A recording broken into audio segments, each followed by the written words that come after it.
Donc bonsoir à tous, bienvenue. Bon, je crois qu'on est, nous sommes ici en terrain de connaissance, donc je crois qu'on n'aura pas besoin de vous présenter les animateurs de ces événements que nous poursuivons pour la 4e année consécutive. On va faire un peu comme dans les séries, puisque maintenant on parle de saison des cafés géopolitiques des Clionotes. Je sais bien que vous ne regardez pas les séries télévisées, hein, vous n'êtes pas du tout des séries addicts. Donc, résumé des épisodes précédents. On va faire vraiment comme dans les séries. Résumé des épisodes précédents, nous avons souhaité pour le dernier trimestre de l'année 2018 parler des défis. C'était le défi démographique, ça aurait pu être le défi démocratique d'ailleurs, mais ça ce sera peut-être un prochain épisode, avec Yves Montenet. Nous avons abordé avec Davy Cockropars, qui est parmi nous, le défi climatique et environnemental. J'ai abordé les défis du terrorisme, et ce soir nous allons aborder les défis du continent africain avec Marc de Velder. Alors bon, les défis du continent africain font partie de ces questions du programme de terminale. Ça explique la jeunesse du premier rang. Ce sont des élèves méritants, puisque pour la plupart d'entre eux, ils participent également à l'atelier Sciences Po du lycée Henri IV, et on espère que pour ceux qui iront au feu et qui passeront le concours cette année, on aura de bonnes nouvelles à vous annoncer l'année prochaine. Ça fait aussi partie de notre mission, et je crois que quand on parle des jeunes aujourd'hui, peut-être avec un certain désappointement, on pourrait parler de leur engagement, de leur volonté de réussir et du choix difficile qu'ils ont fait, qui est celui d'une filière d'excellence. Vous annoncez la prochaine saison, c'est la tâche qui m'incombe avant de donner la parole à Marc. Nous avions parlé, et nous parlons encore pour 2018, des défis à relever. Nous allons, pour l'année 2019, parler de l'avenir, et nous allons aborder dès le 16 janvier, on se souhaitera des vœux de bonne année, j'espère, nous allons aborder avec Christiane Perronard, ancien professeur à l'ESP de Grenoble, les défis agricoles de l'Europe. Et elle est particulièrement investie à titre personnel dans le travail sur le développement, en Afrique d'ailleurs, en matière de développement agricole, et bien entendu, de façon générale, sur les questions du défi agricole. Ça sera le 16 janvier, vous pouvez déjà le noter sur vos tablettes. Le 30 janvier, 15 jours après, vous aurez à peine le temps de vous remettre, mais ce sera toujours janvier, donc on pourra encore se souhaiter des vœux de bonne année, avant le 31, avec Davy Cockropars, qui doit travailler dessus d'arrache-pied, parce que croyez-moi, c'est un sujet sacrément difficile, c'est l'Allemagne et la Mitteleuropa, c'est-à-dire comment finalement l'Allemagne est en train d'exercer son emprise sur l'Europe centrale et finalement de retrouver un de ses champs d'expansion naturelle. On parlait à une époque de l'Allemagne bismarckienne. Ensuite, le 3 avril, nous reviendrons sur la Russie. C'était une conférence que nous avions faite avec Thomas Merle.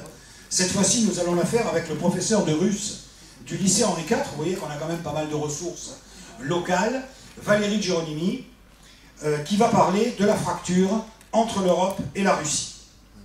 Ensuite, le 17 avril, vous voyez que là, le rythme va être soutenu. J'espère que vous arriverez à suivre, parce que bon, il y aura quand même, en fin d'année, quand même, les examens terminaux. Hein, avec, alors, on vous a pas mis de partiel, mais il y aura quand même en fin d'année l'examen terminal. Vous aurez l'intervention particulièrement difficile, parce que ça change quasiment tous les jours, donc il n'en dort plus, le pauvre, avec Marc de Velder. C'est le Brexit, point d'interrogation. Et là... avec ou sans Theresa May, parce qu'on ne sait pas. Oui, alors là aussi, on ne sait pas non plus. Voilà, mais là, ça va être un peu compliqué. Ensuite, je terminerai la saison le 15 mai, en abordant évidemment les questions de sécurité et de défense à l'échelle de l'Europe. Puisque là aussi, cela fait partie des sujets qui nous valent d'ailleurs quelques brouilles avec les États-Unis lorsque l'actuel président de la République a abordé cette question. Donc voilà, c'est un programme qui devient, voilà, qui est peut-être moins attractif que quand on parle du Moyen-Orient ou quand on parle du terrorisme ou quand on aborde des sujets comme la Turquie ou la Russie et autres, attractifs peut-être au niveau des mots, mais qui va nous permettre, et qui va vous permettre, chers amis, d'aller au fond des choses et véritablement de réfléchir au-delà de ce tourbillon de l'actualité que nous pouvons voir d'ailleurs avec une actualité qui chasse l'autre. On a pu le voir puisque l'on est passé rapidement des gilets jaunes au drapeau noir de Daesh. Et du coup d'ailleurs les gilets jaunes semblent avoir disparu du paysage. Donc la question qui évidemment se posera, elle se posera samedi pour l'acte 5, puisqu'il est question d'acte 5 à propos de ce type d'événement, mais il est évident qu'avec des drames de ce type, comme ce qui s'est passé à Strasbourg hier soir, la situation quand même, du point de vue sécuritaire, change. Je crois d'ailleurs qu'il faudra avoir une pensée, j'y suis à titre personnel très attaché, pour tous les personnels de sécurité, je pense aux gendarmes, je pense au CRS, je pense aux militaires de l'opération Sentinelle, qui, du fait de cet attentat qui s'est déroulé à Strasbourg, ont vu déjà après un mois de questions de problématiques de sécurité difficiles, un certain nombre de contraintes peser sur eux. Je peux vous assurer que dès hier soir, j'ai commencé à recevoir quelques SMS de la part de mes élèves au sein de l'institution militaire qui commencent à me dire j'espère qu'on pourra vous voir, monsieur Modica, parce que notre section part en sentinelle, et, etc., etc. Donc ça fait aussi partie des contraintes que ces personnels qui assurent notre protection doivent supporter pour nous, et j'aimerais juste qu'on ait une pensée pour eux, quoi que l'on puisse par ailleurs imaginer et dire et penser des mobilisations sociales actuelles. Nous avons la chance, dans un pays de droit, d'avoir des personnels qui se consacrent à ces missions qui visent à assurer notre protection. N'oublions pas que dans la Déclaration des droits de l'homme, il est clairement précisé que la sûreté est la première des libertés. Voilà, je vous laisse la parole. Je laisse la parole à Marc.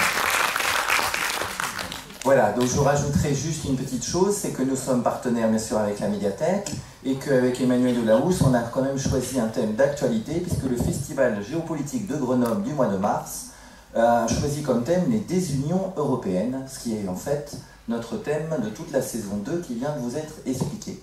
Donc je trouve c'est un joli titre, les désunions européennes. Voilà, donc j'espère qu'on vous proposera un programme aussi alléchant l'année prochaine, et sans plus tarder, donc on va démarrer cette quatrième et dernière de la saison 1, les défis du continent africain. Donc un plan assez basique, je ne m'attarderai pas dessus, vous l'avez vu projeté. Donc une Afrique des Afriques, on va voir qu'il y a beaucoup d'Afrique, et 3 défis majeurs. Je reviendrai sur l'Afrique pour le défi démographique, le défi économique, parce qu'il y a toute la question du mal développement, et le défi politique, les jeunes générations qui se mobilisent, le printemps arabe, l'Afrique de demain, c'est aussi la jeunesse d'aujourd'hui. Alors là, je repars tout petit peu dans le passé en introduction.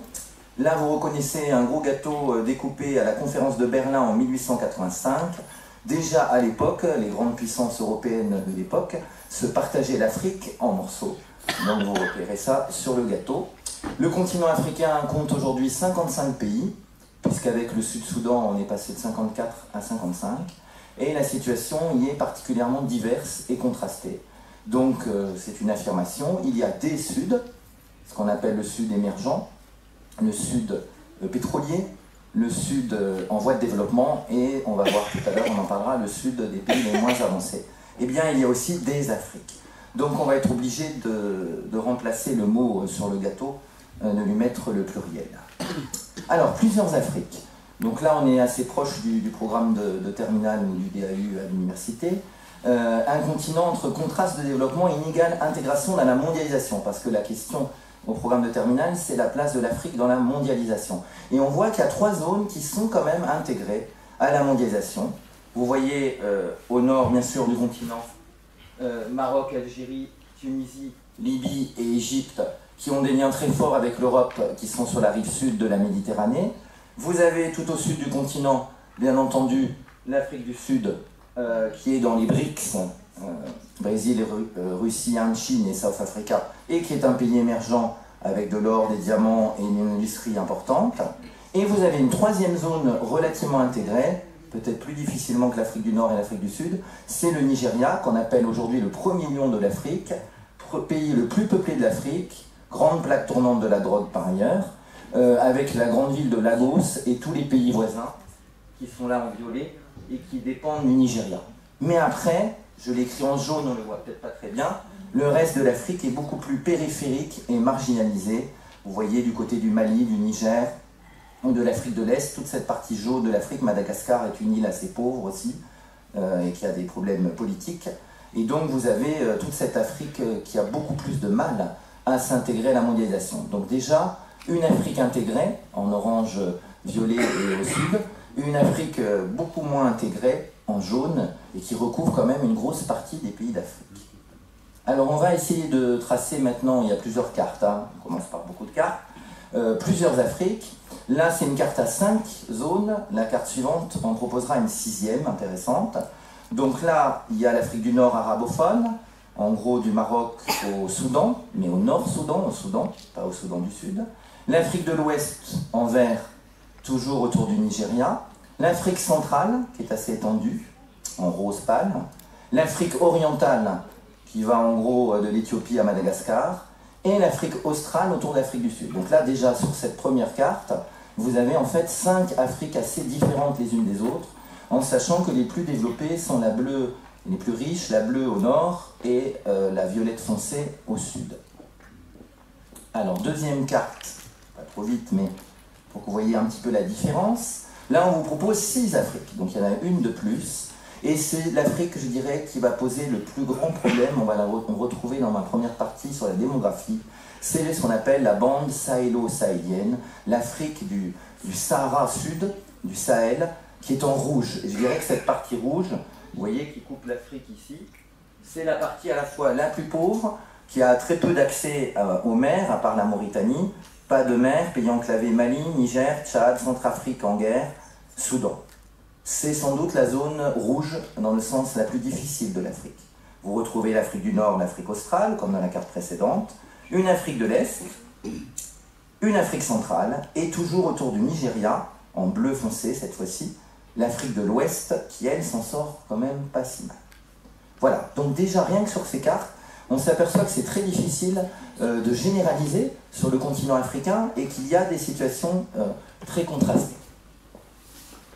Donc maintenant, un petit mot sur les lions africains. Donc en Asie, vous trouvez 4 dragons et 4 tigres. On n'est pas en cours, on ne va pas répéter les 4 dragons et les 4 tigres. Eh bien, on a inventé les 6 ou 7 lions, parce que les gens se battent sur le nombre de lions, beaucoup plus récemment. Et là, vous les avez sur la carte. Donc vous avez encore l'Afrique du Nord qui ressort, Maroc, Algérie, Tunisie et Égypte. Donc 4 lions en Afrique du Nord. Et si on part en Afrique noire, vous n'avez plus que 3 lions, 3 pays, on va dire émergents. Hein, le lion, c'est une expression. Est-ce qu'on vous explique? Les lions africains, c'est des pays émergents à fort potentiel de croissance. Le fameux Nigeria, 130 millions d'habitants, beaucoup de pétrole, beaucoup de drogue. L'Angola, qui est un pays très peu connu en France, parce qu'on y parle portugais ici. C'est donc un pays lusophone, mais qui est en pleine émergence, avec un pouvoir économique de plus en plus important. Et l'Afrique du Sud, que tout le monde connaît mieux, autour de Johannesburg, tout en bas de la carte. Donc ça, c'est les 6 ou 7 lions, parce que la Tunisie est quand même un petit pays, des fois on ne le met pas dans les lions, mais on met très souvent Maroc, Algérie, Égypte, donc Nigeria, Angola, qui est le nouveau venu, le dernier venu, et l'Afrique du Sud. Or aujourd'hui, attention, le premier lion en termes économiques n'est plus l'Afrique du Sud, qui a été longtemps le premier lion. L'Afrique du Sud n'est plus que le deuxième, et le premier lion, c'est le Nigeria. Aujourd'hui, l'économie du Nigeria pèse plus, un pays anglophone qu'on connaît moins chez nous, mais le Nigeria est le premier, et l'Afrique du Sud n'est que deuxième. Donc vous voyez, des pays émergents. Il ne faut pas imaginer que l'Afrique, je l'avais mis dans la publicité pour aujourd'hui, l'Afrique ce n'est pas que la famine, la guerre, la fièvre Ebola, c'est aussi une jeunesse qui est de plus en plus demandeuse de démocratie, c'est aussi des pays qui se développent. Et il y a des pays en mal développement, des pays très pauvres, mais il y a aussi les 7 lions que vous avez ici. Voilà pour la fin de l'introduction. Alors nous allons aborder maintenant la première partie, et c'est sans doute le plus grave défi que l'Afrique a à affronter. On va voir la courbe, c'est le défi démographique. Et vous voyez sur cette carte, qui est un peu ancienne, mais qui reste vraie, c'est la population de moins de 15 ans en rouge. et vous apercevez qu'à part quelques pays d'Asie, la plupart des pays où il y a plus de la moitié de la population, ou pas loin de la moitié de la population qui a moins de 15 ans, c'est-à-dire une jeunesse absolument surreprésentée, c'est pratiquement toute l'Afrique noire, toute l'Afrique centrale, toute l'Afrique qui est ni au nord ni au sud, sur là, le rouge, hein, vous voyez bien, et qui continue à exploser. C'est-à-dire que là, on est dans l'explosion démographique qui s'est ralentie énormément en Chine et ailleurs dans le monde, et son augmentation est la principale de la planète. Dans les nombres de milliards d'habitants qu'on va gagner, l'Afrique joue un rôle prépondérant. Alors tout de suite, quelques chiffres pour mesurer ce défi. L'Afrique aujourd'hui, c'est 1 milliard de personnes. L'Afrique en 2040, donc quelques années, 2 milliards. Et l'Afrique en 2100 est prévue à 4 milliards. Donc vous voyez que c'est le seul continent qui double en 30 ans, puis en 60 ans. Et vous avez une courbe que je trouvais intéressante. Là-haut, c'est l'Asie, qui reste bien sûr le continent le plus peuplé du monde, mais on voit que l'Asie commence à baisser. L'Asie a atteint un maximum et l'Asie baisse. La politique de l'enfant unique chinoise est passée par là, les politiques ailleurs en Asie, alors qu'on voit bien que la courbe rouge de l'Afrique ne cesse, elle, de monter. Et en bas, vous avez des courbes très stagnantes de l'Amérique du Nord et l'Amérique du Sud, et la seule courbe qui va baisser dans les années à venir, c'est bien sûr l'Europe. Donc, comparé aux autres continents, on voit bien sur ce petit schéma que si on regarde l'avenir, ce qui était le but de cette conférence, la démographie la plus galopante, eh bien en Afrique, on atteindra quand même 4 milliards d'habitants. Alors un petit mot là-dessus, pour préciser une région qu'on va retrouver par la suite, je vous ai parlé de la bande sahélo-sahélienne. C'est important parce que c'est 10 pays, et ces 10 pays, aujourd'hui, à l'heure où je vous parle, comptent 135 millions d'habitants. En gros, 135 millions d'habitants, c'est 2 fois la France, sur 10 pays. C'est pas énorme. Ces mêmes 10 pays, en 2050, on suit la courbe là, compteront 330 millions d'habitants. Donc ils vont plus que doubler. Là, c'est 5 fois la France. Et ces mêmes pays, on ne va pas faire la liste, en 2100, compteront 670 millions d'habitants. C'est-à-dire que vous avez 10 pays dans la zone la plus pauvre du monde, le Sahel, qu'on appelle la bande sahélo-sahélienne, qui vont passer en un siècle, un peu moins d'un siècle, 85 ans, de 135 millions à 670 millions. Je peux vous garantir, mais Davy Cocropas l'avait déjà dit, que le nombre de réfugiés, pas forcément climatiques, mais aussi économiques, va donc être énorme. On le verra tout à l'heure dans un livre que j'ai mis en diapo. Donc attention à cette explosion démographique, elle est gigantesque. C'est sans doute le pire défi de l'Afrique. Donc cette explosion, alors là, je vous ai remis, pour ceux qui ne connaissent pas bien la courbe de la transition démographique, normalement, tous les pays du monde partent d'une démographie très élevée pour aboutir à une démographie très faible, où même le nombre de morts peut être supérieur au nombre de naissances en Allemagne, en Russie, en Hongrie, et passent par 2 phases, une phase rouge-orange et une phase jaune, qu'on appelle la deuxième phase. Qu'est-ce qu'on voit ici sur cette carte? C'est qu'une grosse partie de l'Afrique est encore en première phase. Or, en première phase, la mortalité chute, donc il y a beaucoup moins de morts, mais la natalité reste très élevée. Et forcément, c'est la phase de l'explosion. Vous voyez sur la carte, pratiquement la moitié de l'Afrique qui est au début de la première phase dans ce qu'on met en rouge. Donc la baisse de cette mortalité va continuer, 30-35 pour 1000, 59 pour 1000, c'est pas la peine de les chiffres en détail, alors que l'espérance de vie de la population africaine est passée de 35 à 58 ans. 58 ans, c'est pas le chiffre français ou japonais, mais c'est quand même 23 ans de vie de plus. Il reste une marge importante, mais on s'aperçoit que 4 pays seulement sur la carte ont atteint la deuxième phase où les choses se calment. Vous voyez que ces 4 pays sont le Maroc, la Tunisie, l'Égypte et l'Afrique du Sud en jaune. Ils sont dans la deuxième phase, la phase où cette fois-ci la natalité baisse, c'est-à-dire le nombre de naissances. Donc en gros, 4 pays vont s'en sortir plus facilement sur ça, sur les problèmes d'eau, ils auront des problèmes d'eau, hein, en Égypte, au Maroc, bon. Mais sur la question de la démographie, ils sont déjà en deuxième phase. Mais 4 pays sur 55, c'est une petite minorité. Donc ça, c'est vraiment pour être un peu précis sur les phases de transition démographique. Et vous avez en bas l'accroissement naturel qui est évidemment maximum à la fin de la phase 1 et au début de la phase 2. Alors ce défi démographique, une autre carte, toujours du continent africain, qui va jusqu'en 2010, c'est l'indice de fécondité moyenne en 2010, et on s'aperçoit que là aussi il y a beaucoup d'Afrique. Vous avez une Afrique qui fait moins de 3 enfants par femme, entre 2,4 et 3, c'est toute l'Afrique du Nord. 2,4, 2,4, 2 en Tunisie. Le record de l'Afrique, c'est la Tunisie, entre 2005 et 2010. Mais vous avez une Afrique qui fait plus de 6 ou 7 enfants par femme. Et on le voit dans le Sahel, Mali 6,5, Niger 7,2 en noir foncé, en marron foncé, et Tchad 6,2. Vous trouvez un pays désastreux et en guerre, la Corne de l'Afrique dont j'avais parlé à une autre conférence, la Somalie, et vous trouvez l'Afrique centrale, dont j'avais parlé à une autre conférence aussi, la République démocratique du Congo. Donc les 3 zones marron foncé sont les zones où on est à plus de 6 enfants, voire plus de 7 enfants pour le Niger, par femme. Donc forcément, quand vous êtes à 6 ou 7 enfants par femme, vous imaginez l'explosion de cette zone. C'est pour ça que je vous ai parlé tout à l'heure de la bande sahélo-sahélienne, où il y a le Mali, le Niger et le Tchad. Donc vous voyez que là, il y a plusieurs Afriques. Alors petite question, petite remarque, j'avais eu une conférence là-dessus. Si le taux est très faible en bas de la carte, alors je suis désolé de le dire comme ça, parce que c'est triste le sida, mais c'est l'effet positif du sida. Il y a tellement eu de sida en Afrique du Sud, au Botswana et en Zambie, que les gens ont utilisé le fameux préservatif. Et à partir du moment où vous utilisez le préservatif, vous évitez d'avoir le sida, mais vous avez moins d'enfants. Ce qui fait qu'aujourd'hui, vous repérez des chiffres très bas en Afrique du Sud et en Afrique australe, ici, à 2,9, non, je me suis trompé de bouton, ici à 2,9, 2,6. Et vous voyez que c'est à peu près aussi bas qu'au nord. Donc les 2 morceaux d'Afrique qui s'en sortent, c'est l'Afrique du Nord, Maghreb, Machrek, et l'Afrique australe. Mais pour une raison très différente, c'est qu'en Afrique australe, le sida a forcé en fait les couples à se protéger et à utiliser le préservatif. Ce qui a fait baisser. Et du coup, ces pays-là, demain, seront moins nombreux et s'en sortiront mieux. Et c'est une des chances, d'autres problèmes en Afrique du Sud, mais c'est une des chances de l'Afrique du Sud et des pays voisins.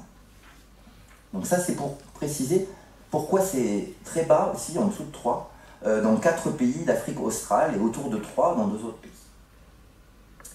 Alors là, bon, il y a un peu plus de texte, donc je le lis rapidement.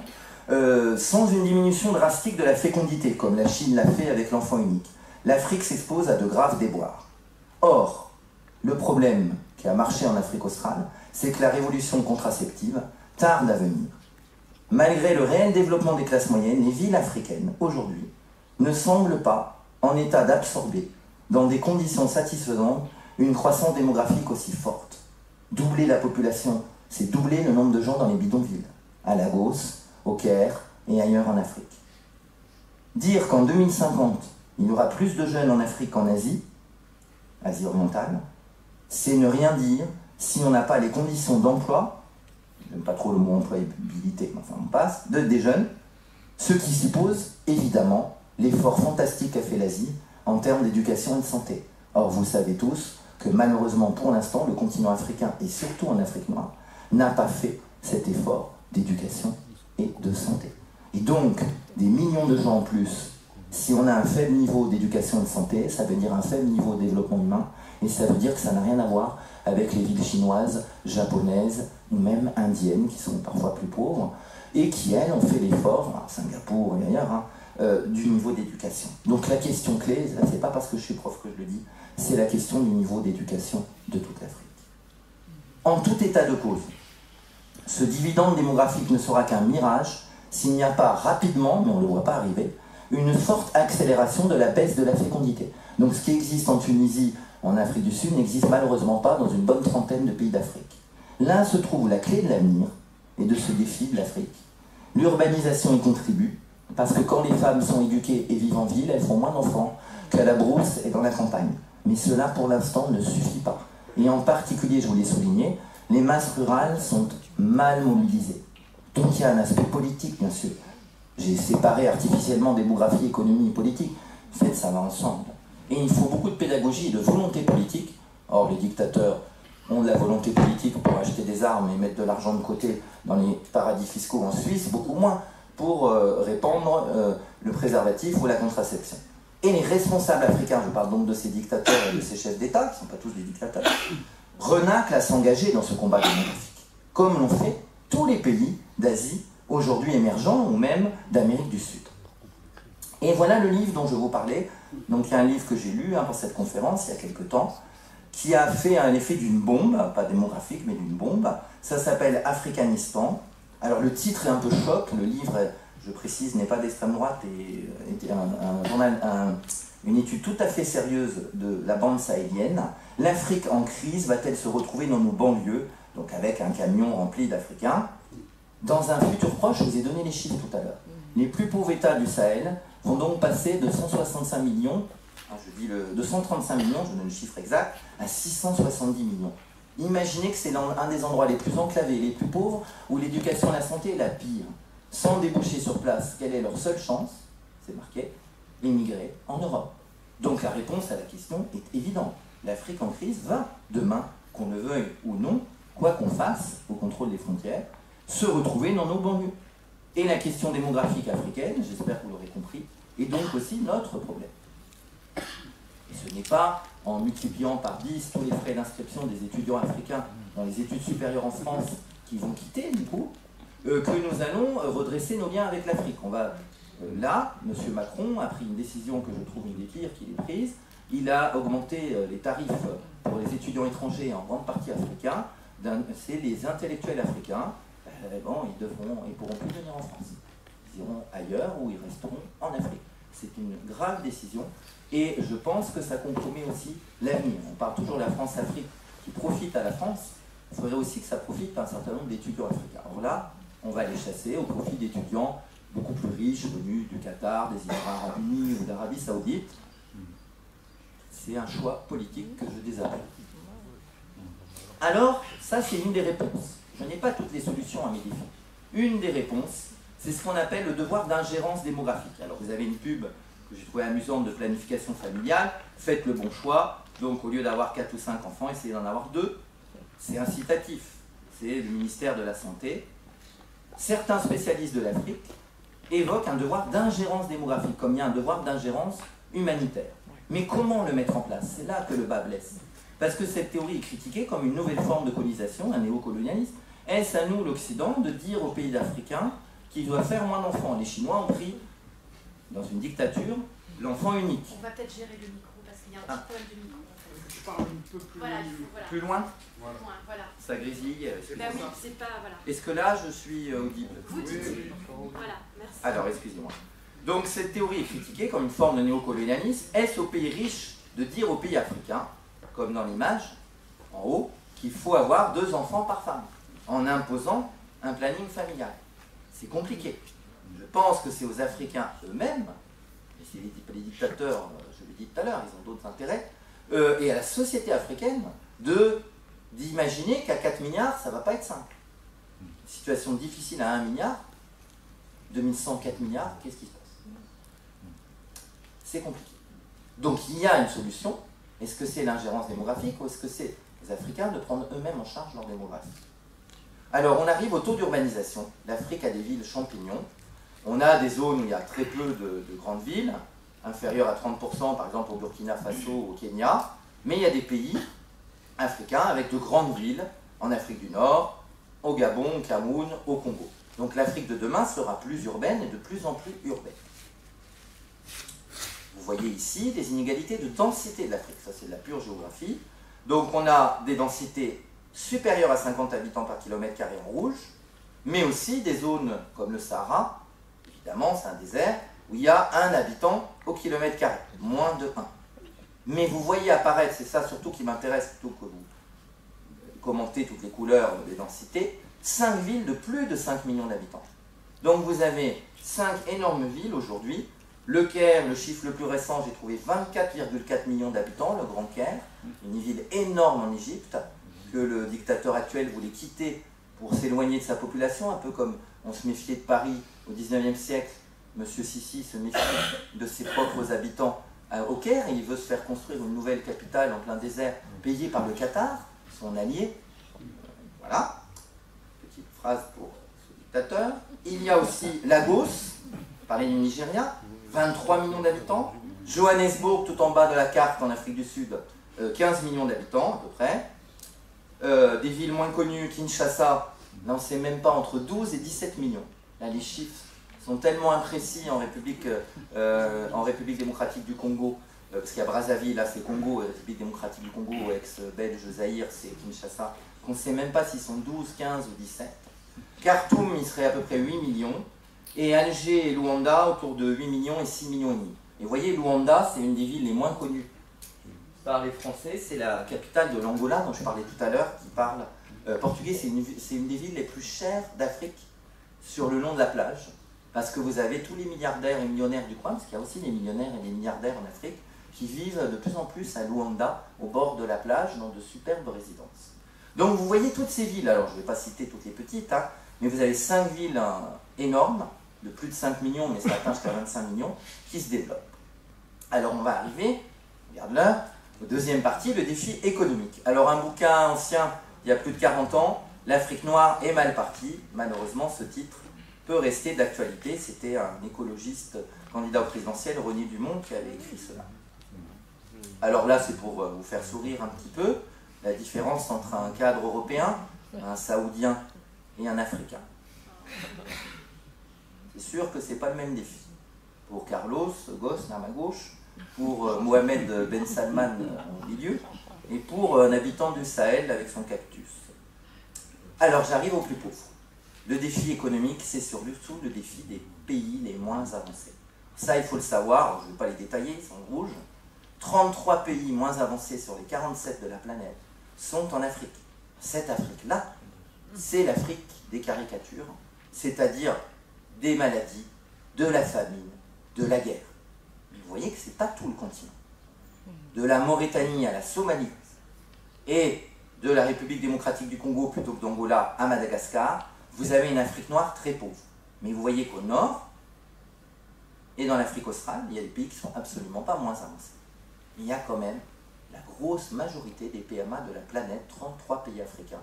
Sur 47, c'est en 2016, le chiffre n'a pas bougé. Et deuxième défi, pas de solution facile, le PIB par habitant. 2015, 6 pays s'en sortent mieux. La Libye, qui connaît une guerre terrible et où le PIB a beaucoup baissé récemment. Des pays beaucoup plus tranquilles en Afrique australe, la Namibie, le Botswana et la République sud-africaine après Nelson Mandela. Et 2 petits pays qui ont la chance d'être gorgés de pétrole, la Guinée équatoriale et le Gabon. Ça, c'est un peu des cas particuliers au milieu. Je ne sais pas qu'ils sont particulièrement riches, c'est qu'ils sont particulièrement pétroliers. L'autre nom du Gabon, c'est Total. Total F. C'est notre France-Afrique la plus chère, la plus intéressante, la plus rentable pour notre compagnie Total Elf. Et dans les plus faibles en blanc, vous avez la République démocratique du Congo, la Centrafrique en guerre, la Guinée et le Niger. Donc évidemment que les PIB ne sont pas du tout les mêmes en Afrique et que là, il y a plusieurs destinées. Alors, celui dont je parlais tout à l'heure, toujours des cartes continentales, l'IDH. 1, c'est parfait, 0, c'est mauvais. En Afrique, il y a quand même beaucoup plus de pays en dessous de 0,4 ou de 0,5, qui sont des couleurs pas foncées. Des retards, je parlais tout à l'heure, d'éducation et de santé. On voit par contre se détacher une Afrique qui s'en sort mieux, de l'Algérie à l'Égypte, et en Afrique australe dans une moindre mesure. Ils ne sont pas en marron foncé au-dessus de 0,68, mais ils sont quand même au-dessus de 0,5, et ils s'en sortent beaucoup mieux que les pays qui sont en dessous de 0,4. Et là encore, la bande sahélo-sahélienne et la Somalie, il n'y a même pas de chiffres, c'est la catastrophe. Donc ce qu'on appelle l'indice de développement humain. Et là, je vous ai mis une carte mondiale. Je change un tout petit peu pour une fois d'échelle. Et vous voyez que là, on voit bien que le continent africain a un retard sur tout le reste. Vous avez les pays très riches, Canada, États-Unis, Europe, Australie, Nouvelle-Zélande, qui sont vert clair, vert foncé. Les pays assez riches comme la Russie, l'Argentine, l'Arabie Saoudite. Vous voyez bien se détacher en rouge les pays qui ont le plus faible IDH. Ils sont quasiment tous en Afrique. Et en orange, il y a l'Inde, le Yémen et quelques pays d'Asie du Sud, mais vous voyez bien que même en orange ou en beige, c'est pratiquement tout en Afrique. Là aussi, il y a une partie de l'Afrique qui est jaune ou verte, et qui s'en sort mieux en IDH. Mais vous voyez quasiment les 3/4 de l'Afrique au milieu qui s'en sort mal. Alors ça, c'est pas une carte réjouissante, c'est ce qu'on appelle le Global Hunger Index. Hunger Games, c'était la faim, qui mesure l'état de la famine. Alors je ne vais pas les détailler, ça ne sert à rien, vous l'avez sous les yeux. C'est 12 pays africains qui sont dans un état alarmant.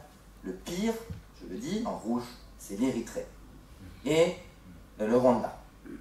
Et vous avez un bon état alimentaire, dans la partie verte au nord, et encore dans la partie... Donc c'est un peu toujours les mêmes qui s'en sortent le mieux. Hein, c'est l'Afrique du Nord et c'est l'Afrique australe. Et vous voyez que cette bande en orange ou en bleu ou en rouge, là on est dans des situations catastrophiques en termes de famine, de faim. C'est-à-dire que ce n'est pas forcément la famine, ça peut être la disette, la sous-alimentation. Alors ça c'est intéressant. Ça il faut un petit peu chercher pour trouver les chiffres. Là je vous ai pris les chiffres les plus récents. Et ce qui est très intéressant, c'est qu'on parle toujours de la France. Vous voyez que dans ce palmarès, elle est 6e. Elle était première pendant des années, dans les années 50, 60, De Gaulle, Giscard, s'intéressait beaucoup à l'Afrique, à ses diamants, etc. Donc vous avez Mitterrand, avec son fils Papa Madi, qui aimait beaucoup l'Afrique et les safaris. La France a été pendant très longtemps le premier investisseur en Afrique. On parlait de France-Afrique, vous voyez qu'ils sont 6e. Aujourd'hui, la Chine, 38,4 milliards. Les Émirats Arabes Unis, très très riches, investissent 15 milliards en Afrique. L'Italie, mafieuse ou pas, 11,6 milliards, loin devant la France. Les États-Unis choisissent bien leur pays, mais ils sont présents, plus de 10 milliards. Et le Maroc, qui est un des lions africains, commence à investir dans le reste de l'Afrique. Une grande bataille Maroc-Algérie, là le Maroc a gagné, 8 milliards. Vous voyez que la France, c'est moins que le Maroc aujourd'hui. La France investit en Afrique, moins que le Maroc. Alors vous trouvez aussi l'Inde, la Turquie et d'autres grandes puissances qui investissent en Afrique. Les derniers chiffres, c'est ce palmarès, et ça je trouve ça intéressant parce qu'on ne le trouve pas toujours celui-là. Et bien entendu que la Chine-Afrique est le premier. Alors, vous l'avez sur l'image, une expression justifiée, oui, drapeau chinois sur l'Afrique. On voit que la Chine est le premier investisseur, la France a baissé, et je vous ai commenté déjà l'arrivée des 4, et la Turquie et l'Inde, on parle d'Inde, Afrique, et M. Erdogan, dont on avait fait une conférence avec Bruno Modica, s'intéresse lui aussi beaucoup à l'Afrique. Donc vous avez beaucoup d'investisseurs qui ne sont plus forcément européens. Il reste les Italiens, il reste la France, mais tout le reste, c'est plus des Européens. Alors on arrive, je regarde l'heure, on aura le temps, je vais un peu le développer, c'est peut-être ce qui me passionne le plus, mais il fallait d'abord parler de la démographie et de l'économie, le défi politique. Alors la petite caricature, là, je voulais absolument la mettre, c'était assez rigolo.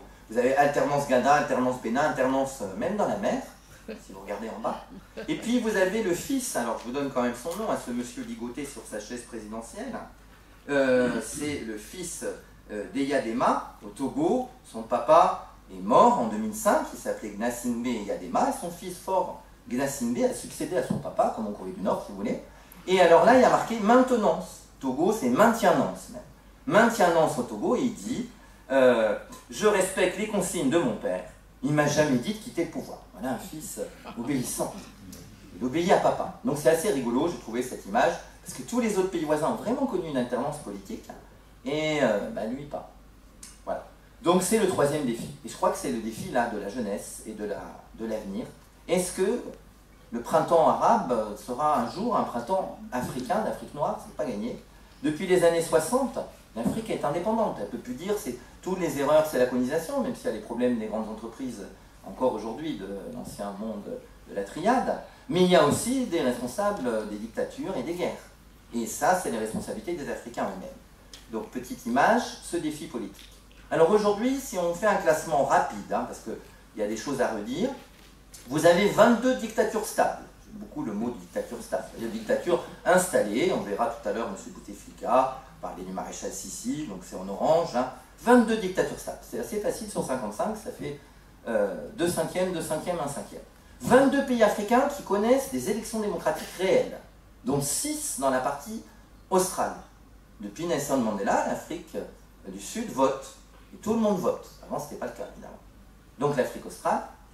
Et vous avez 11 pays, alors là, qui sont carrément instables, avec des guerres ou des crises politiques graves, guerre civile totale en Libye ou en Somalie.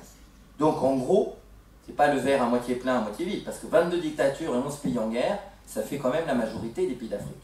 Mais il y a quand même aujourd'hui, il ne faut pas résumer l'Afrique que aux dictatures, il y a quand même 22 pays qui ont connu des alternances, comme je le montrais dans la caricature, et d'ailleurs c'est plutôt du côté du Mali, du Niger, du Burkina, au Nigeria, les élections libres aussi, et en Afrique australe. C'est plus ou moins des démocraties, attention, ces 22 pays ne sont pas de parfaites démocraties à la Suède ou à la Finlande. Bon. Mais c'est quand même intéressant. d'apercevoir cette répartition 22, 22 et 11 catastrophes. Alors les défis des guerres. Vous avez ce qu'on appelle les guerres sécessionnistes. Nous avons aussi nos Belges, Flamands et nos Catalans en Europe. Vous avez 5 conflits sécessionnistes en Afrique. Dans le plus connu, qui dérange toujours les Marocains, soutenu par l'Algérie, les fameux Sahraouis du Sahara occidental que le Maroc a annexé et qui réclament l'indépendance en haut de la carte. Vous avez la question de cette région qui a toujours voulu l'autonomie, la Casamance au Sénégal. Vous avez un pays qui a explosé en deux, Sud-Soudan contre Nord-Soudan, en rouge toujours. Vous avez l'Érythrée, vous avez la Somalie qui a explosé en 4 ou 5 morceaux, et vous avez un truc, alors là, pas connu du tout, qui est ce tout petit point rouge, qui est séparé du reste de l'Angola. Et ce petit point rouge est bourré de pétrole. Donc l'Angola, pour rien au monde, ne le rendrait au Congo. En fait, il est dans la suite du Congo. Il devrait appartenir à la République démocratique du Congo. Mais depuis toujours, il est portugais et angolais, aujourd'hui. Or, il est bourré de pétrole. Et cette petite enclave de Cabinda, qui a un petit point sur la carte, est tellement riche, on l'appelle le Koweït de l'Afrique. Pour vous dire que le pétrole, il coule à flot. Que leur indépendance, ils n'auront jamais. Donc ça, c'est ce qu'on appelle des conflits sécessionnistes, c'est-à-dire des séparatistes qui veulent l'indépendance par rapport au pays central. Alors, il y a un petit détail, mais on va passer. Il y a l'île d'Anjouan qui voulait être française et qui appartient à Mayotte et français. Anjouan n'est pas française. Dans les Comores, vous savez que Mayotte est beaucoup plus riche que le reste des Comores, mais ça, c'est un détail, on va passer dessus. Puis vous avez le problème plus ancien du Biafra au Nigeria en jaune, du sud Congo et du sud du Tchad, mais aujourd'hui ça s'est calmé, c'est des anciens conflits en jaune. Donc là je me suis concentré sur le rouge et sur l'Érythrée. Alors, les guerres. Vous avez 2 graves guerres terroristes, là je rejoins le défi terroriste. Le groupe AQMI, Al-Qaïda Maghreb islamique, dirigé par un Algérien, Borgne, qui s'appelle Mister Marlboro, qui règne sur le Sahara. C'est là que la France est intervenue en 2012-2013, de François Hollande. Le groupe terroriste Boko Haram, au Nigeria, je l'ai mis en rouge, ça c'est les 2 défis terroristes. Puis après, vous avez toute une série de défis, je ne vais pas rentrer dans les détails. Le Zimbabwe, on en parlera tout à l'heure, du dictateur qui a chuté à 93 ans, comme quoi il y a des gens qui se maintiennent au pouvoir à 93 ans, on en reparlera. Et puis les guerres civiles, Côte d'Ivoire, Libye. Donc vous voyez les petites étoiles rouges un peu partout. Il y a aussi des guerres en Afrique, des guerres terroristes et des guerres de pays entiers qui sombrent dans la violence et la guerre civile. Alors, un des endroits où la France est intervenue, je le disais à l'instant, c'est cette bande sahélo-sahélienne avec l'opération Barkhane, qui coûte relativement cher, qui n'est pas partagée. Nous, on l'a fait et l'Europe ne paye pas, c'est la France qui paye. Et on protège pourtant toute l'Europe, finalement, en faisant cette opération sécuritaire, qui va de la Mauritanie au Tchad.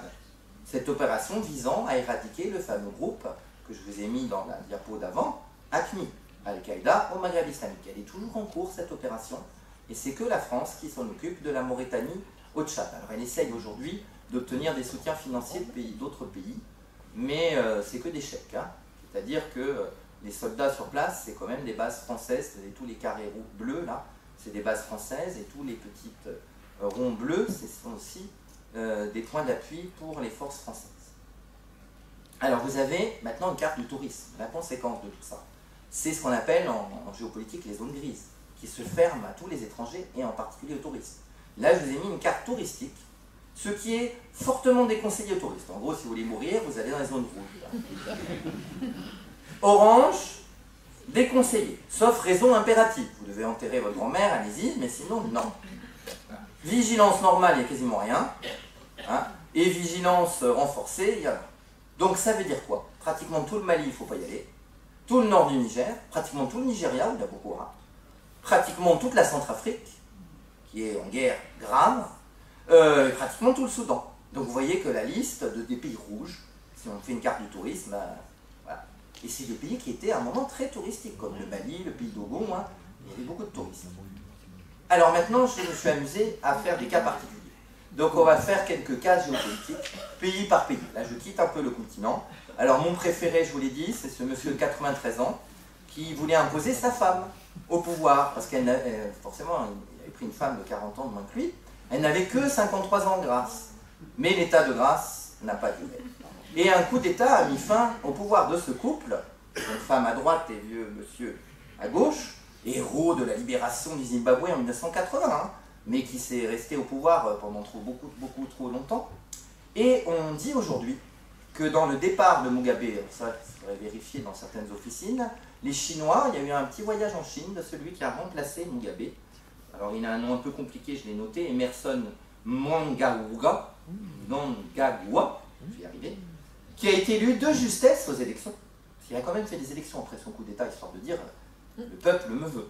De justesse, il a été élu, peut-être en truquant un peu les résultats, le 30 juillet 2018, par 50,8% des voix. Il n'a pas truqué comme Poutine ou Erdogan, hein, attention, hein, un truc de manière modérée au Zimbabwe. Appuyé par les Chinois. Donc là, c'est peut-être aussi une des formes de la Chine-Afrique. Parce que vraiment, Mugabe, c'est un désastre économique, financier, humain, total.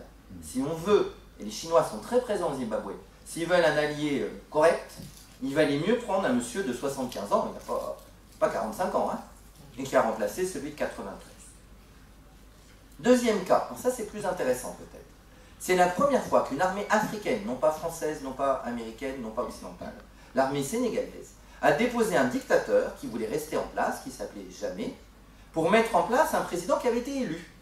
Il est allé se réfugier au Sénégal, et là vous avez les forces spéciales sénégalaises qui sont intervenues, avec peut-être de l'aide de certains pays, mais bon, avec du beau matériel là, et qui sont venus installer le nouveau président. Et c'est un signe d'espoir pour l'Afrique, parce que c'est la première fois, ce monsieur s'appelle Adama Barrow, il a été élu président en décembre 2016, mais il n'a pu prendre ses fonctions que grâce à l'armée sénégalaise au mois de janvier, et on a essayé de l'assassiner en février, mais ça a échoué, et il est toujours au pouvoir aujourd'hui. Alors j'avais beaucoup aimé le titre de Libé en bas, isolé comme jamais.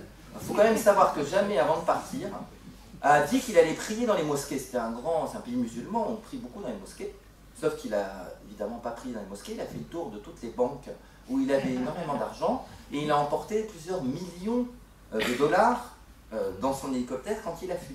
Aujourd'hui, il vit réfugié dans un autre pays, mais il a gardé le magot. Donc vous voyez que quand on dit qu'on va à la mosquée en Gambie pour prier, parce qu'il ne fallait pas qu'il soit extradé avant d'avoir pu prier quand même, en fait c'est pour aller à la banque. Alors celui-là c'est mon préféré comme photo. Le seul président à roulette de l'univers, Bouteflika, malade, qui a fait un AVC grave, qui ne sait plus trop où il en est, que plus personne ne voit d'ailleurs, qui voit son état de santé largement se dégrader, sa mobilité se réduire, comme il arrive à lever la main, hein, mais il n'est plus capable de faire des apparitions publiques. Les militaires algériens décident tout à sa place, de plus en plus, et peut-être entièrement. Son aptitude à gouverner le pays est régulièrement remise en question, et ce n'est pas un poisson d'avril, ce sera pour avril, là. Il est candidat, il a fait annoncer par le FLN, sa candidature aux élections présidentielles pour son Xème mandat, alors qu'il est plus près de finir sa vie que de la commencer, en avril 2019. Ça c'est quand même tragique. Là on est dans les cas tragiques et pas les cas d'espoir. L'Algérie, le FLN jusqu'au bout. Deuxième cas, la famille Bongo. Je dis c'est le pays elfe total. Fils du président Omar Bongo, ministre de la Défense sous papa pendant 10 ans, élu chef de l'État quand papa meurt, 2009, puis réélu en 2016. Bien sûr, ces élections sont largement contestées par les organisations internationales et les opposants. Malade et hospitalisé dans un pays qui accueille volontiers les dictateurs, l'Arabie Saoudite, depuis, je suis désolé mais c'est vrai, un accident vasculaire cérébral lui aussi, le 24 octobre 2018.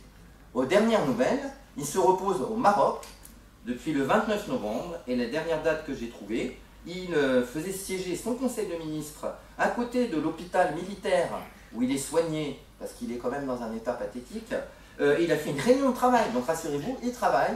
Le samedi 1er décembre, il a fait son premier conseil de ministres, mais plus dans son pays, mais au Maroc.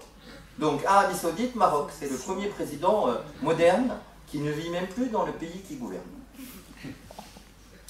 Et alors là, ça c'est ma passion, la République démocratique du Congo. Joseph Kabila, qui a peut-être fait assassiner son papa pour lui succéder, et qui a attendu 2 ans, parce qu'il devait céder le pouvoir, et son mandat était terminé en décembre 2016, il n'avait pas le droit de se maintenir. Bon, il a dit que c'était difficile d'organiser des élections, c'est un grand pays, ça coûte cher, 2 ans de plus.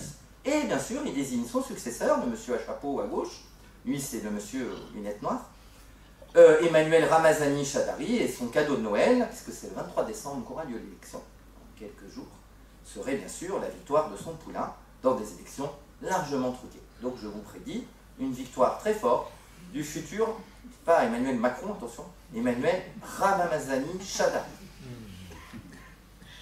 En gros, on peut désigner son successeur. Alors, le Congo, c'est horrible, c'est un pays qui a un sous-sol extraordinaire, plein de ressources. Un pays qui devrait être un des plus riches d'Afrique, qui en est un des plus pauvres. Mais par contre, les dictateurs, ne s'inquiétaient pas pour. Alors, il me restait 10 minutes, donc on va arriver gentiment à la conclusion, parce que j'ai plusieurs diapos pour la conclusion. Alors, il ne s'agit pas, j'espère que je ne suis pas tombé dans ce travers, de tomber ni dans un afro-pessimiste total, ni dans un afro-optimiste total, ce qu'il ne faudrait pas non plus, mais le continent africain va quand même avoir beaucoup de mal à relever les 3 défis que j'ai étudiés avec vous, le défi démographique, le plus dur, le défi économique, qui n'est pas simple, et le défi politique. Donc pour faire sourire, c'est un peu de l'humour noir, sans jeu de mots. Dit papa, que fabriquent les Blancs avec tout notre pétrole? J'avais trouvé ça assez mignon. Je crois qu'ils en font de l'encre pour imprimer tous leurs livres sur les malheurs de l'Afrique. J'avais trouvé ça assez joli, la relation entre le grand-père et son petit-fils sur pétrole et encre. Alors, 2 images, une ancienne, une récente. La pompe Afrique, elle marche toujours, mais elle ne va pas que vers la France et l'Europe. Aujourd'hui, il y a une pompe Afrique vers la Chine, une pompe Afrique vers l'Inde, une pompe Afrique vers la Turquie. C'est-à-dire qu'aujourd'hui, c'est vrai, les transferts d'argent sont plus importants de l'Afrique vers les pays du Nord que des pays du Nord pour aider l'Afrique.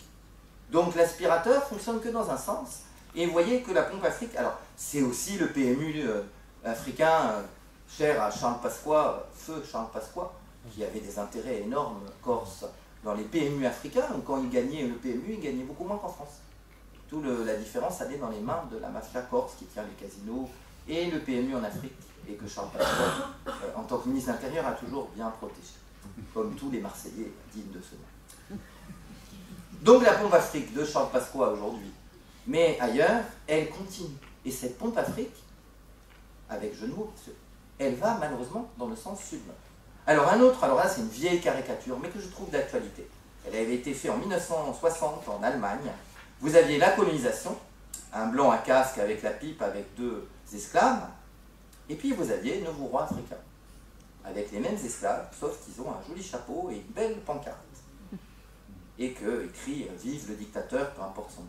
Ça, c'est un des problèmes de l'Afrique, les 22 dictatures dont je parlais tout à l'heure, les 11 pays en guerre, où aujourd'hui, bah oui, le chef, il est noir, mais c'est toujours les mêmes qui travaillent pour lui, et c'est toujours de l'argent qui peut être mis en Suisse, au Liechtenstein, à Jersey, aux îles Bermudes, bref, dans les paradis fiscaux.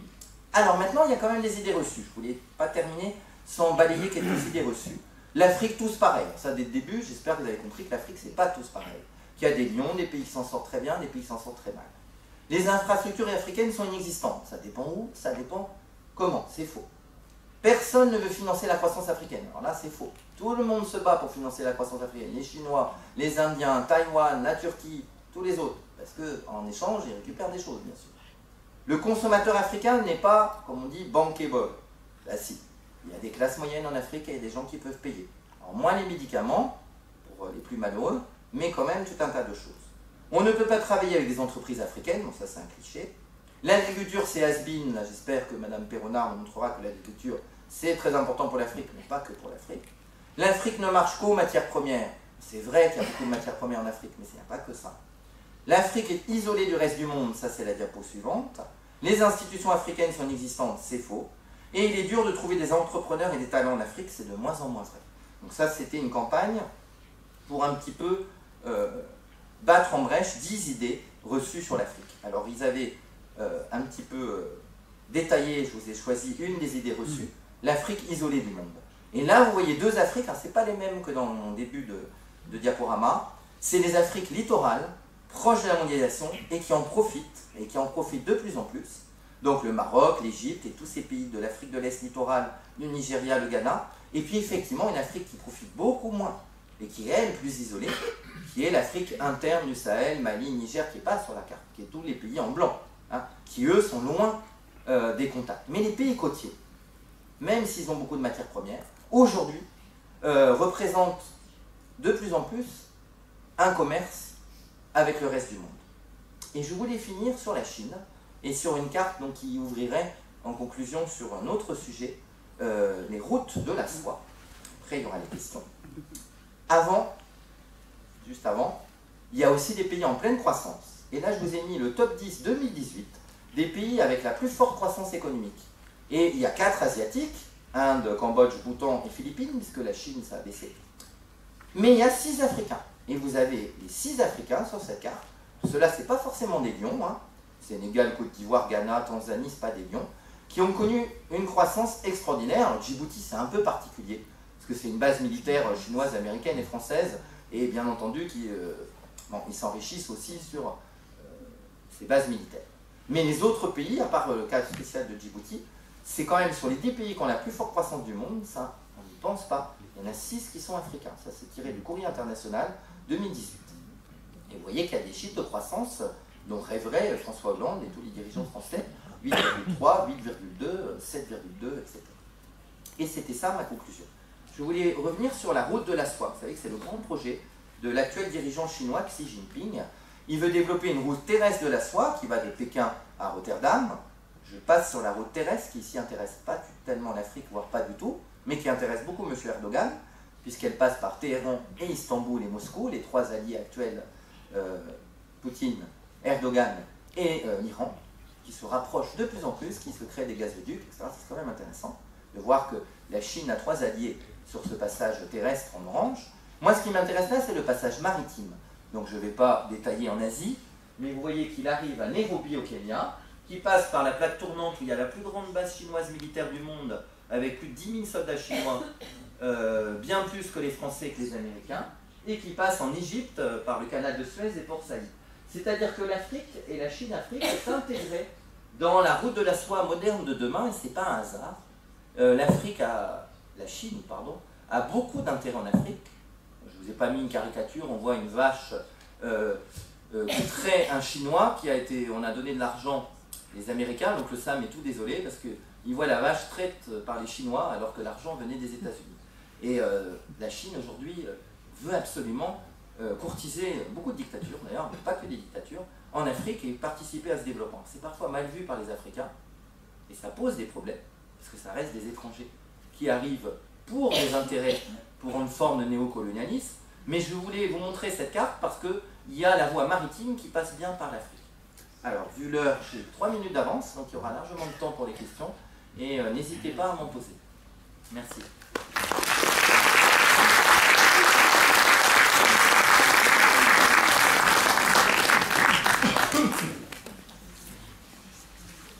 Bien, donc il y a un micro ici, je ne sais pas s'il y en a un de l'autre côté. Ben voilà, merci Emmanuel. Ben voilà, on va essayer d'être associés tous les deux, à moins que... Non mais voilà, on va demander à Justine, ou... Si, je suis sûr que Justine va adorer faire passer le micro. Voilà. Allez. Alors en attendant, il y a juste une chose que j'ai oublié de dire, c'est le taux d'analphabétisme dans le Sahel, pour montrer quand même le défi de l'éducation. Je donne juste 3 chiffres, hein, c'est fini. Le Niger, 81% d'analphabètes. Le Tchad, 78% d'analphabètes. Le Mali, 67% d'analphabètes. Et le Burkina Faso, 64%.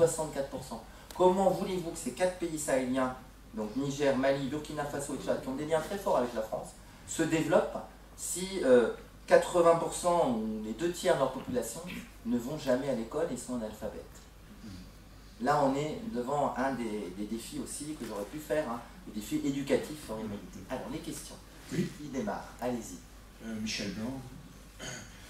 Donc, je voudrais vous poser une question d'abord sur le défi démocratique qui est visiblement le majeur, quoi, comme défi. Alors, vous n'avez pas parlé des conséquences de la polygamie sur la croissance de ces populations. Je ne suis pas sûr qu'il y ait un lien direct entre polygamie et croissance, puisque les Saouds sont largement polygames, mais ça ne les empêche pas de se développer. C'est bien plus l'utilisation de l'OPEP pour les Saouds qui leur permet de se développer. Alors c'est sûr que ça peut poser des problèmes humains, et que le droit des femmes n'est pas toujours... Il y a l'excision à ce moment-là, on peut en parler en Afrique. Je ne suis pas en train d'écarter la polygamie. Je ne suis pas sûr que la polygamie est la question centrale, c'est plutôt le nombre d'enfants par femme après. Et je pense qu'il y a des pays très riches qui sont très largement polygames. Maintenant, ils ont des ressources comme l'Arabie Saoudite ou le Koweït ou le Qatar. Ils n'ont pas les ressources, à part le Gabon, il n'y a pas ces ressources, cette manne pétrolière aussi forte en Afrique. Il y a quand même des pays pétroliers. y a beaucoup de disparités au niveau des richesses de chaque pays, donc on ne peut pas le traiter de façon uniforme, quoi, je pense. Voilà, alors bon, si vous voulez revenir sur la question démographique, je vous remets la carte, c'est plutôt le nombre de femmes, le nombre d'enfants pardon, par femme. Alors je reviens un tout petit peu en arrière. Dans le défi démographique, je pense que la carte la plus importante, c'est celle-là. Et là, effectivement, c'est aussi impossible de sortir un pays de la misère. Le mal développement, c'est quand il y a trop d'enfants. Parce que les parts du gâteau, si la croissance économique ne suit pas la croissance démographique, tous ces pays en noir foncé, en marron foncé, font plus de 6 ou 7 enfants par femme. C'est pour ça que j'ai parlé de la question de l'ingérence démographique. Ils ne peuvent pas s'en sortir. Parce que quand vous avez une masse de jeunes qui ont entre 0 et 15 ans, quels seront leurs débouchés? Ils peuvent aller à l'école, s'ils vont à l'école. Mais après, quel débouché? Okay. Sauf s'ils sont fils de ministres ou fils de guerrilleros. Ah. Donc la guerre, le terrorisme ou la dictature. Et à ce moment-là, ils vont ailleurs. Et ils vont se déplacer. Et vous voyez que là, la bande sahélo-sahélienne, c'est pour ça que j'ai remis la carte, hein, là on a cette question. Mais ce n'est pas forcément uniquement une question de polygamie. Alors au niveau religieux, je vous rappelle que le nord de l'Afrique globalement est musulman, Soudan, Mali, Niger, et que le sud de l'Afrique est plutôt chrétien. Donc il y a aussi une barrière de civilisation entre l'Afrique du Nord et l'Afrique noire du Nord, si j'ose dire, qui est musulmane, de la Mauritanie à la Somalie, et une Afrique beaucoup plus chrétienne entre le Congo et l'Afrique du Sud. Mais le Congo, comme vous voyez sur cette carte, s'en sort aussi mal que le Mali au Niger. Donc je pense que la polygamie est un des facteurs, mais n'est pas pour moi le facteur, c'est plutôt la fécondité, le facteur principal, c'est-à-dire le nombre d'enfants par femme. Et là, les Tunisiens ont tout compris. À cause du sida, les Sud-Africains ont tout compris. Mais vous voyez les efforts que l'Afrique doit faire, en particulier ce qu'on appelle l'Afrique subsaharienne, c'est-à-dire au sud du Sahara, l'Afrique noire, où il y a beaucoup de pays qui ont une fécondité impossible à gérer. Impossible. Alors, deuxième question. Autre question? J'en ai encore. Allez-y. Alors, il faut alimenter. Il faut tourner après la parole, mais allez-y. Oui, attendez, on va peut-être passer, attendez. Oui, c'est comme ça. Il y a plusieurs personnes, donc attendez, si vous voulez bien, on va passer à quelqu'un. Et après, vous revenez dessus, il n'y a pas de problème. Alors, il y a une question là-bas. Oui, bonsoir. Je voulais revenir sur le défi démographique. Aussi. Il a été démontré depuis très longtemps, que ce soit en Europe autrefois et en Afrique aujourd'hui, que le nombre d'enfants par femme diminue quand le niveau de vie augmente. Oui. Donc, là, il faudrait d'abord s'intéresser, comment dirais-je, à l'économie de l'Afrique. Or, ce continent a été la proie du pillage des pays européens, comme vous l'avez noté, et ça avait commencé même avant, mais ça a été, comment dirais-je, bien cerné au moment du traité de Berlin, n'est-ce pas, qui a partagé, où les pays européens se sont permis de partager les pays africains de manière à l'exploiter, parce qu'il n'y a pas d'autre mot. Hein. Et un continent comme l'Afrique, qui recèle d'énormes richesses, que ce soit au niveau du pétrole, au niveau des minerais, des diamants, etc., bon, eh bien, pourrait s'en sortir, mais seulement, voilà, il y a eu un pillage de ce continent par les puissances coloniales. Et d'ailleurs, aujourd'hui, eh bien, ça a changé parce que les puissances coloniales ont cédé la place au néocolonialisme, mais on en est toujours au même point. Alors, on en est au même point, à la différence qu'aujourd'hui, il y a beaucoup de Chinois, d'Indiens, de Libanais, de Turcs, qui ont pris la place des Européens. Donc déjà, on change des fois de puissance. Autre chose que vous n'avez pas dit, mais c'est important, avant le colonialisme, avant 1885 et la conquête, c'est bien sûr l'esclavage. Et n'oubliez jamais que dans l'esclavage, vers l'Europe et vers le monde arabe, des Africains ont vendu leurs frères. C'est-à-dire que des Africains de certaines ethnies et tribus pillaient les autres tribus pour fournir en esclavage le commerce triangulaire, mais aussi le commerce arabe. Et il y a eu plus d'esclaves vers le monde arabe que vers le monde européen. Alors l'esclavage, ça a été le premier drame de l'Afrique. Le deuxième, il est là, c'est la conférence de Berlin, vous venez de citer, c'est le partage de l'Afrique, où les Allemands sont d'ailleurs évincés en 14, hein, mais où la France et l'Angleterre ont la part du lion. Maintenant, attention, quand même, depuis 1960, officiellement en tout cas, ces pays sont indépendants. Donc il y a aussi une part de responsabilité de leurs dirigeants. Alors je ne vous dis pas qu'il n'y a pas de néocolonialisme, hein, mais ce n'est pas forcément toujours l'Allemagne ou la France qui tire les ficelles, même si la France est encore présente dans certains endroits particuliers comme le Gabon, le Mali, le Niger, le Tchad. Hein. Nous avons nos plus grandes réserves d'uranium pour les centrales nucléaires au Niger. Areva et M. Hollande tenaient beaucoup au Niger, et si le Mali tombait aux mains de Hakmi, le suivant c'était le Niger. Et si on est allé intervenir là-bas, c'est pas uniquement pour qu'il y ait plein de petits enfants maliens qui s'appellent François aujourd'hui, c'était surtout, c'est vrai, c'était surtout pour garantir nos mines d'uranium dans le pays voisin. Alors bien sûr qu'on est là aussi pour les piller, et que ce pillage n'a jamais fini. Aujourd'hui les Chinois, pourquoi ils vont en Afrique? Pour les matières premières, la nourriture et le pétrole. Il y a ce qu'on appelle, j'en ai pas parlé, c'est le défi agricole, le land grabbing, c'est le vol des terres. Donc ils achètent des terres, des milliers d'hectares en Afrique, et toute la nourriture part vers la Chine, vers Taïwan, vers Singapour, vers le Japon. Attention, les pays asiatiques, ils viennent voler pas seulement l'industrie, pas seulement l'or, les diamants, ils viennent voler les terres, ce qu'on appelle le land grabbing. Alors le pillage n'a jamais fini, mais on n'est plus à 1885 avec ces personnages autour de la table. On est aujourd'hui, je vous rappelle, hein, et ensuite on passe à une autre question, je vous rappelle les principaux investisseurs en Afrique, c'est pas que des Européens, hein, on était là, c'est la Chine, les Émirats Arabes Unis, les États-Unis, l'Italie, bon, le Maroc qui est à l'intérieur de l'Afrique, et la France. Donc on a changé aussi de puissance et on est sorti de l'Europe. Malheureusement, les formes coloniales ou néocoloniales sont toujours là. Alors c'est plus militaire, la Chine n'arrive pas avec des tanks pour envahir les pays et les occuper comme à l'époque de l'URSS, mais elle arrive avec des chèques et avec des ingénieurs et avec des contrats que les dictateurs signent. Et bien sûr, dans ces contrats, le dictateur, il touche sa part. La corruption tue l'Afrique, mais elle ne tue pas que l'Afrique. Elle a tué François Fillon, elle tuera demain d'autres personnages politiques en France, aux États-Unis et ailleurs. Attention, la corruption, ce n'est pas qu'en Afrique. La corruption, il faut balayer devant nos portes avant. La corruption, c'est un mal planétaire. Carlos Ghosn le sait dans sa prison au Japon.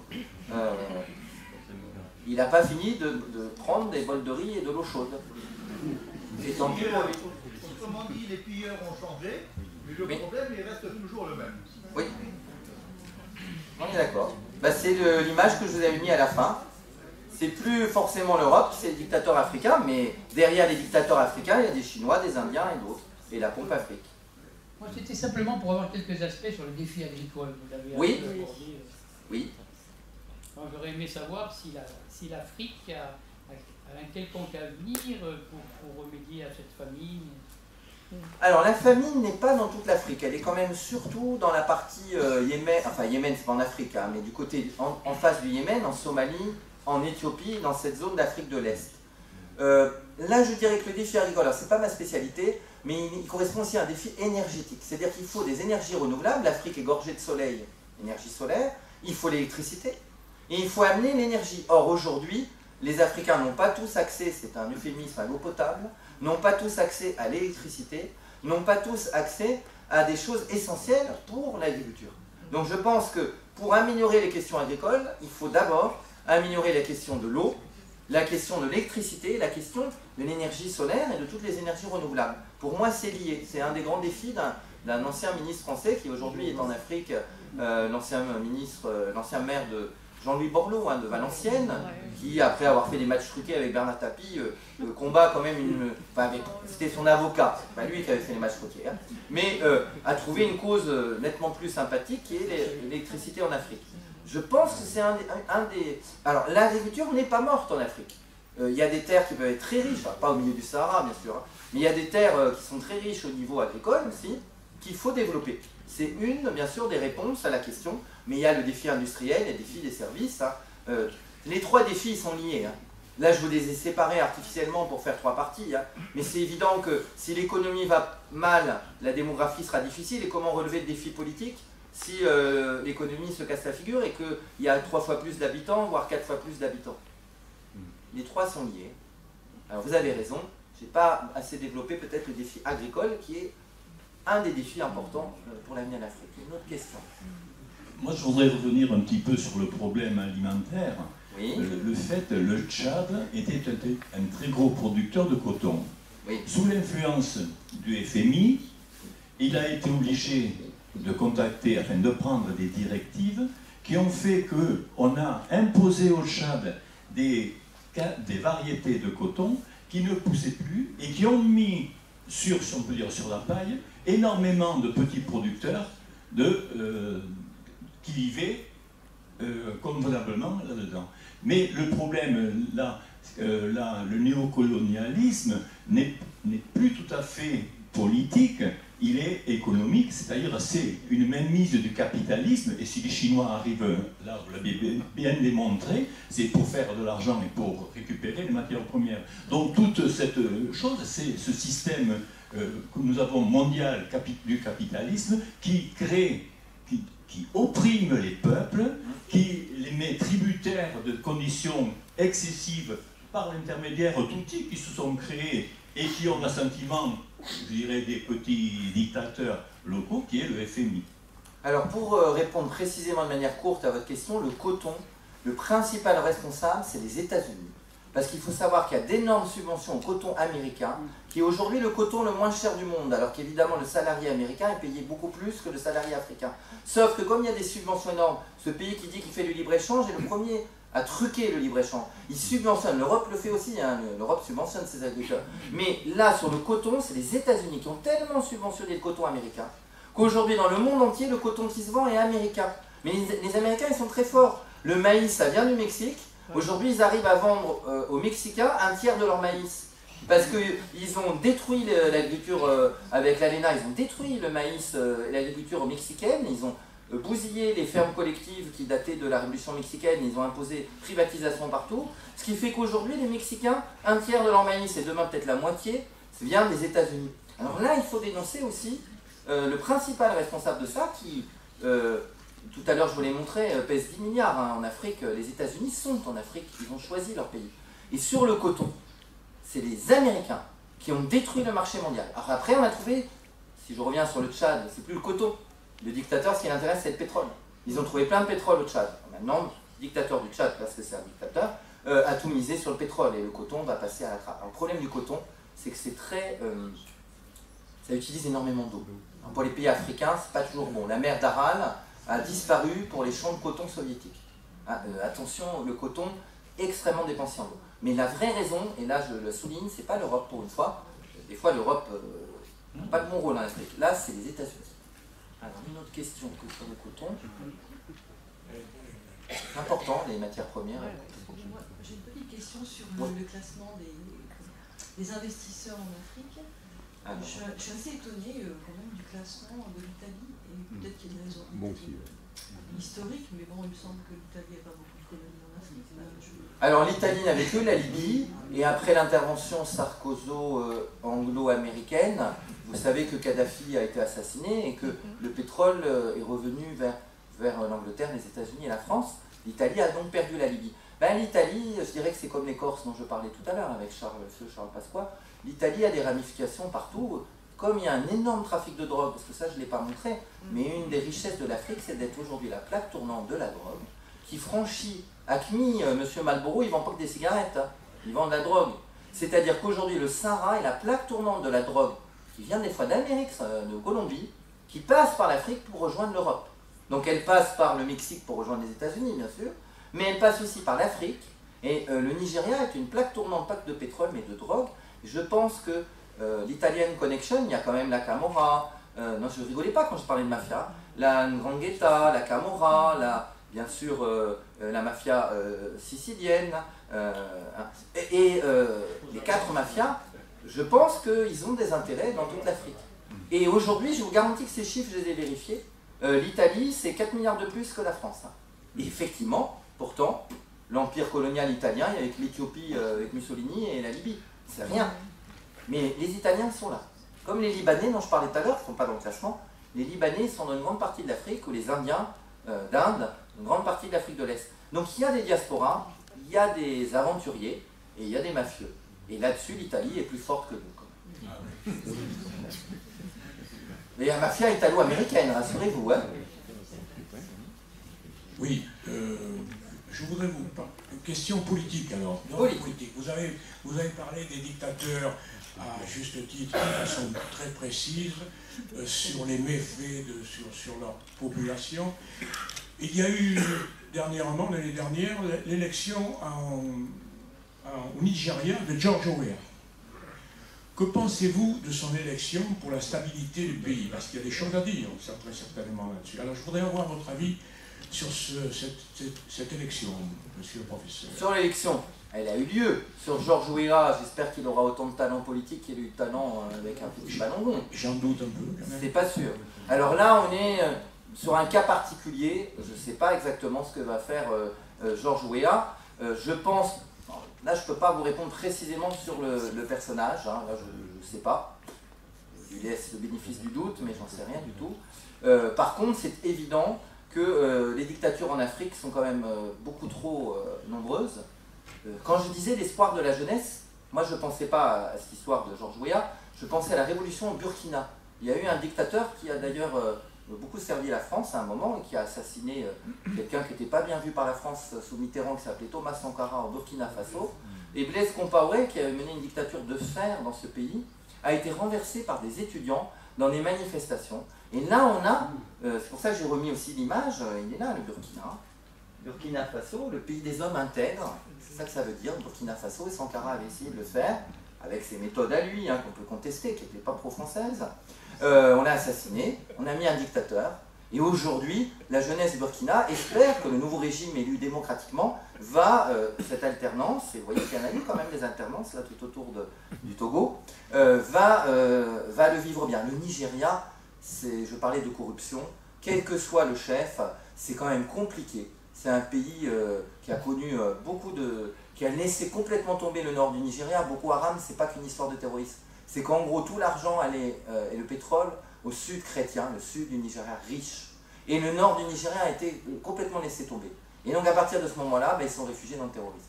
Vous avez ça dans un certain nombre de pays, où on abandonne une partie du pays, qui du coup prend les armes. Le Mali, le Niger, c'est les Touaregs, les hommes du désert, qui ne sont pas du tout représentés dans les gouvernements noirs du sud du Mali et du Niger, et ces Touaregs ont pris les armes. C'est-à-dire que vous avez des pays d'Afrique, alors ça c'est le legs de la colonisation, vous voyez tous ces pays-là derrière moi, ils sont coupés.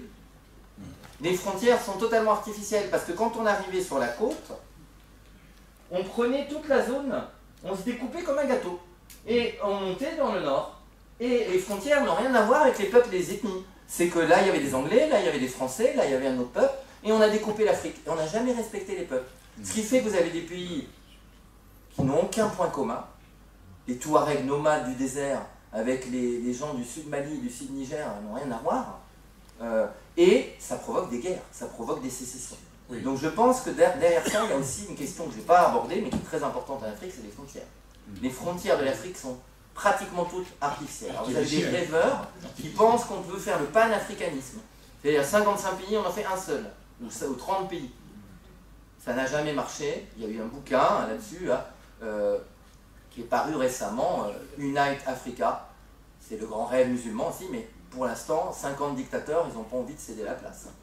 Donc moi personnellement, alors là, je ne crois pas du tout au panafricanisme. C'était un grand rêve dans les années 50-60. Ça revient à la mode. C'est-à-dire tous les pays africains d'Afrique noire pourraient former un seul pays et tout partager. Peut-être, je peux me tromper. C'est de l'utopie, ça. C'est de l'utopie. Oui, moi je connais personnellement Dernière question. Lagos, avec son port à papa. Oui. J'ai jamais vu autant de corruption au niveau des ports. J'en ai fait pas mal sur l'Afrique et là c'était l'apothéose, quoi. Voilà, j'ai ça à dire encore. C'est déjà pas mal. L'armée nigérienne est puissante et corrompue. Il y a la plaque tournante du trafic de drogue, c'est le Nigeria. Lagos, c'est une ville pourrie dans tous les sens. Le Nigeria, c'est peut-être le premier nom de l'Afrique, et là où il y a le plus d'argent, mais cet argent n'est pas que des sources légales.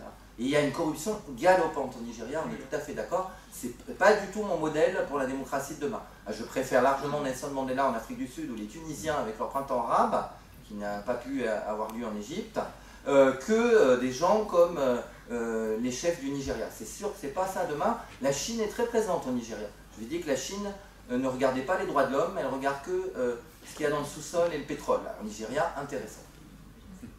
L'argent. Chine, Afrique. Merci. Oui, bonsoir. Il y a un point que vous n'avez pas évoqué, oui. Qui est celui des ressources en eau, oui.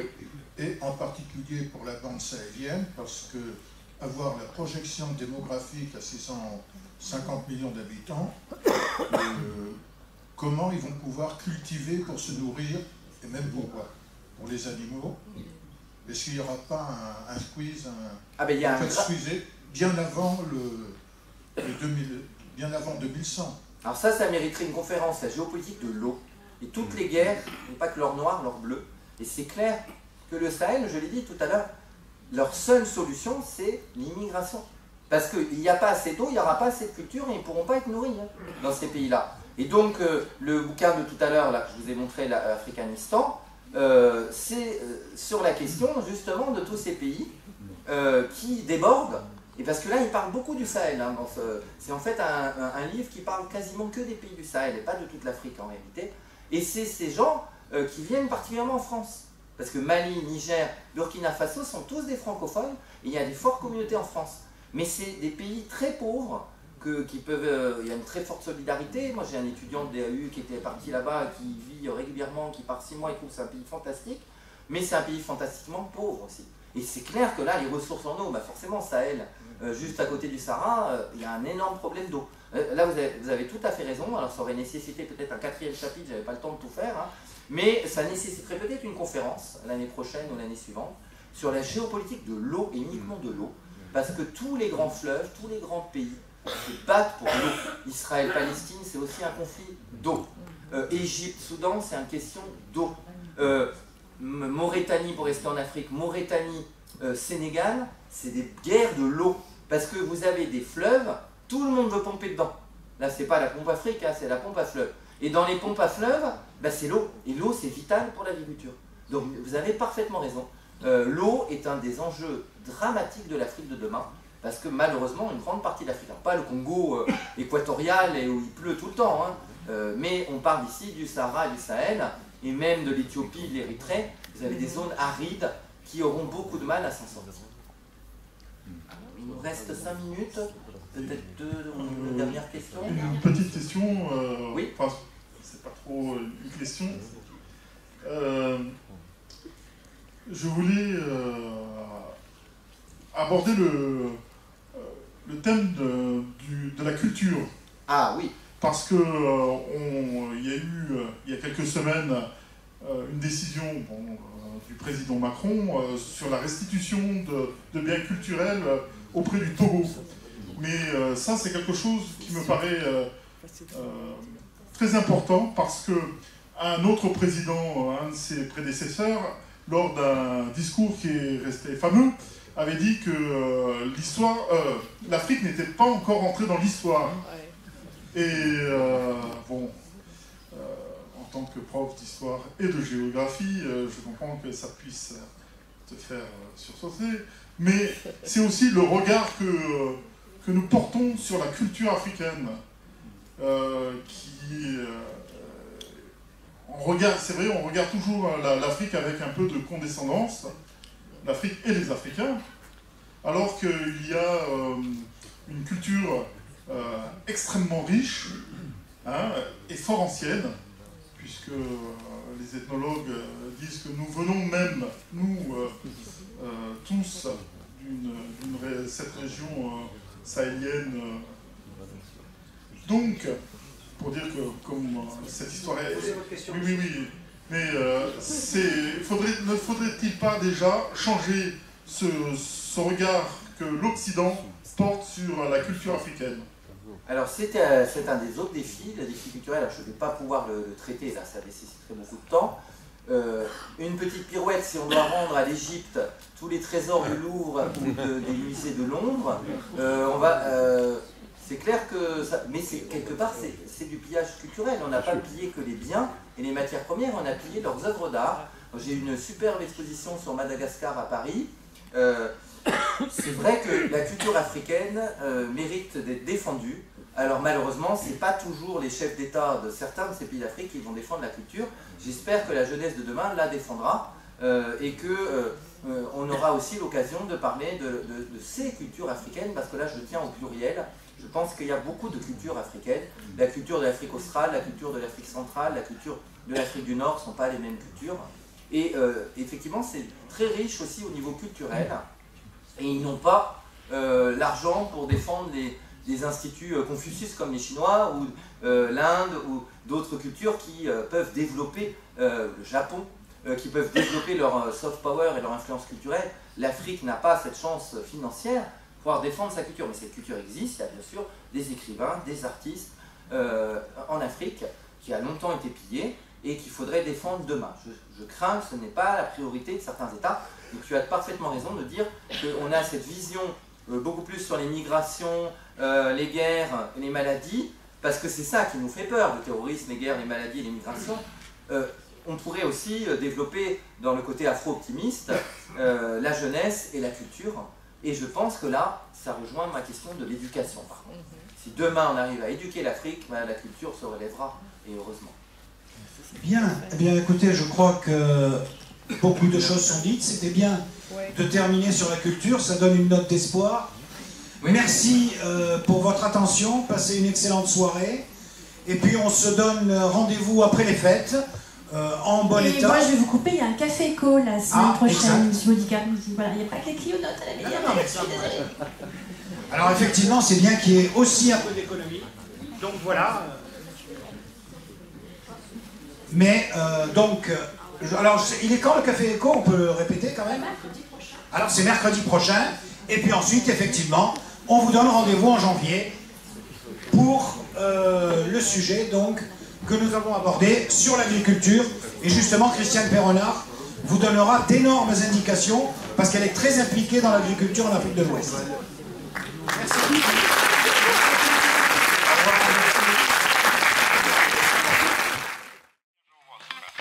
Прошу вас расстегнуть воротничок и ослабить пояс.